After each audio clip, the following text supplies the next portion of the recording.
वधस्तंभ नक्की काय आहे? वधस्तंभ म्हणजे क्रूस किंवा क्रॉस कसलं प्रतीक आहे, कसलं चिन्ह आहे? येशू ख्रिस्त देवाचा पुत्र ह्या जगामध्ये आला आणि माणसांच्या पापांची शिक्षा त्याने स्वदेहावर घेतली आणि त्याच्या या बलिदानाचं प्रतीक म्हणजे तो क्रूस, जो क्रूस त्याने खांद्यावर नेऊन त्या काल्वरीच्या डोंगरापर्यंत वाहिला आणि त्याच क्रूसावर त्याने आपला देह दिला. तो क्रूस त्याच्या बलिदानाचं प्रतीक आहे.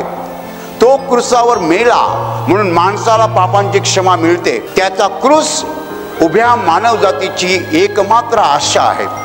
त्याच्या क्रूसामुळे आपल्याला पापांची क्षमा मिळते. तो जर आपल्यासाठी मेला नसता तर आपल्याला पापांची क्षमा मिळाली नसती आणि पापांची क्षमा जर आपल्याला मिळाली नसती तर स्वर्गाची आशा आपण कधीच बाळगली नसती. देवाचा स्वर्ग पवित्र आहे, देव पवित्र आहे, अशा ठिकाणी पापी माणसाला प्रवेश नाही. पण ज्याला पापांची क्षमा मिळालेली आहे अशाला मात्र प्रवेश आहे. Hallelujah, hallelujah. आणि म्हणून देवाने त्याचा पुत्र ह्या जगामध्ये पाठवला. येशू ख्रिस्त या जगात अशासाठी आला की आपल्या सगळ्यांच्या पापाची शिक्षा, दंड त्याने स्वदेहावर घ्यावा.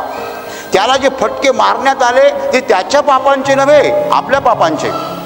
त्याने जो जड क्रूस वाहिला तो त्याच्या पापांसाठी नाही, आपल्या पापांसाठी. त्याच्या अंगातून रक्ताच्या धारा वाहत होत्या, त्याच्या डोक्यावर विषारी काट्यांचा मुकुट होता, त्याच्या शरीराचा चेंदामेंदा झाला, त्याचं पूर्ण शरीर जे आहे ते वेदनेमध्ये होरपळून निघत होतं. आणि असा जो त्रास त्याने सहन केला, ह्या जे वेदना त्याने सहन केल्या आणि क्रूसावर आपला प्राण दिला, हे सगळं त्याने मानव जातीसाठी केलेलं आहे, पापी मानवासाठी केलेलं आहे. आणि जो कोणी त्याच्यावर विश्वास ठेवतो त्याला स्वर्गात प्रवेश मिळतो.